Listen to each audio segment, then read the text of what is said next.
And we're very excited to be hanging out with our friend Tre'von Moehrig. And Trey, I was telling you before we started rolling, man, like, I am now officially like feeling old, right? The knees are creaking, the lower back isn't what it's used to. Because I was going through everyone's stats. Year 4 for you, dude. Yeah. Like, and then we were talking about it just feels like you showed up here yesterday. It's wild. Yeah, man, it's flying by.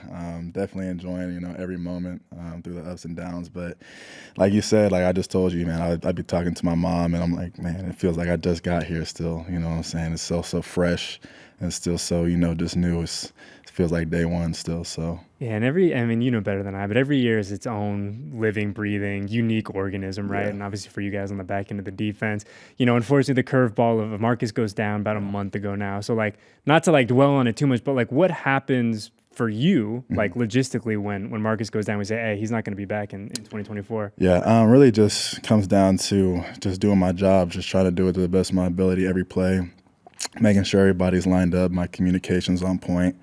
And then just the play itself, like I said, just doing my job, my 111, and as long as I can do that, then my job should be straight. Speaking of the 111th, it feels like your 111th has been a little louder and a little more explosive and a little more like in your face the past couple weeks. And what's kind of, I don't want to say like what's clicked for you, because obviously you've already had success in this league and have kind of established yourself. But like really the past couple of weeks in particular, like what's been cooking the right way for you? Man, I just got to give props to my coaches, PG and GA just, put me in the right spot to be able to make some of those plays. Obviously, the guys around me, like I said, doing their 111 job, so it makes my job a little easier when I come down and, can go in the box and, make a play like that, so. We've heard from AP, obviously we hear from him a couple times a week, but every time that your names come up and obviously in kind of the aftermath of Marcus's situation, he's always said like, look, nothing really on the field so much changes for Tre'von. It's more like you said, that vocal element and being comfortable, like being in a more vocal kind of leader. Like, did it take you a minute to kind of like, I don't want to say get used to that, but kind of taking some of that over from Marcus? No, I would say I feel like I was always capable of doing that. Marcus obviously was a vet, had more experience, so he knew a lot more football. Had been through it, some more than I did. But for me, like you said, it's just when it was my turn to step in and communicate, I was able to do that and still be able to do that at a high level. So. And now you kind of flip the script a little bit where Isaiah's playing a lot, right? And he kind of looks at you now as a dude who's got a little more experience in the NFL, has been around for a minute. But, Isaiah, we talk about people flying around and high energy and being where they're supposed to be, contributing on special teams too. Like, what's it been like for you to kind of see him take this opportunity and just run with it? Well, I wouldn't say he just looks to me. I think we look, to each other.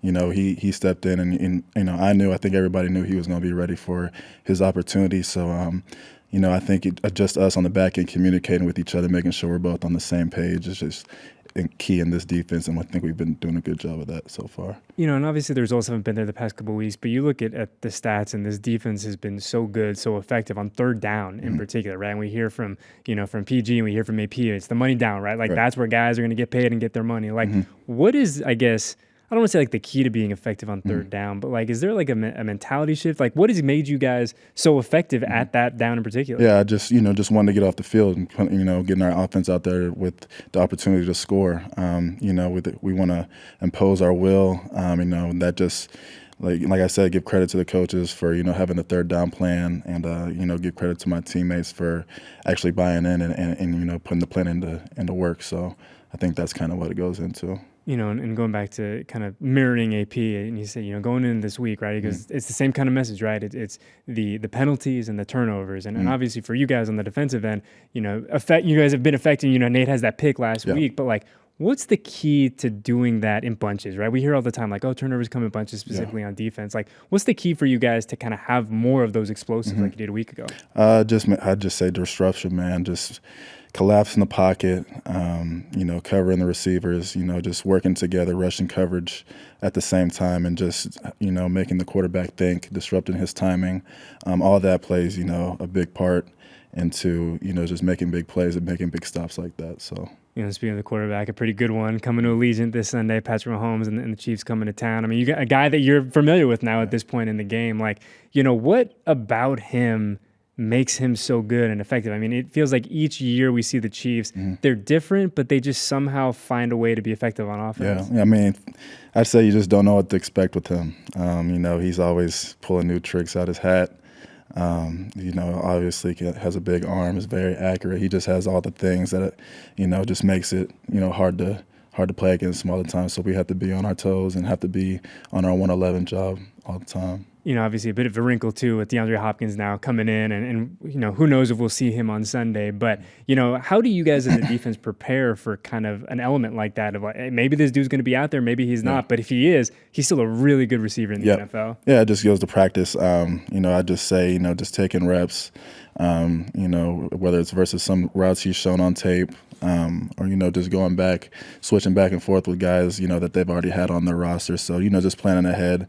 So when it comes to game time, we're not surprised. You know, a lot obviously going into this Sunday. Chiefs coming to town. You guys are the last team that beat Kansas City. Obviously want to get back in the win column ourselves. Like, how would you kind of like describe the mentality, the vibe in that locker room now as you get ready for a really big division matchup this Sunday? Yeah, I mean, just a physical, you know, just aggression, you know, kind of mindset. You know, we just want to, like I said before, you know, just kind of be the villains, you know, every time we take the field. And I think that's the defensive mentality, you know, this season.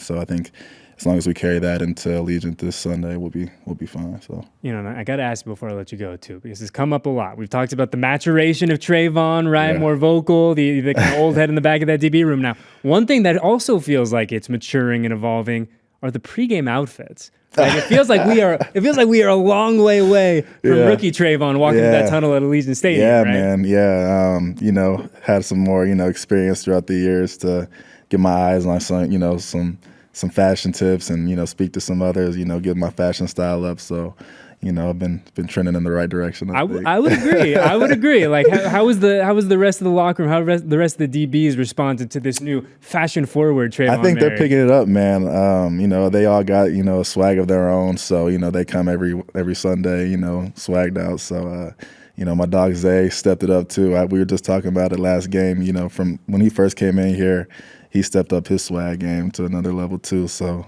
big shout out to him. Do you, because like I do this all the time too, right? Where I look back at stuff from a few years ago, like, oh, dude, what are you doing? What, like, do you guys have that too, or you look back at some of the previous? Yeah. I go through my photo, you know, library or something, and I go back to a couple of years. I'm like, what was I wearing, or what was I thinking on the? Yeah, definitely, man. Definitely. I'm glad it's not just us, right? Everyone has that kind of, oh man. Yeah. Always room to grow, right? Definitely. Always room to grow. Definitely. Well, dude, it was so good to catch up with you. Every time you come up here, it's such a pleasure to have you up here. Best of luck this Sunday, man. I'll catch up with you soon, okay? Yes, sir. Thank you. I appreciate you.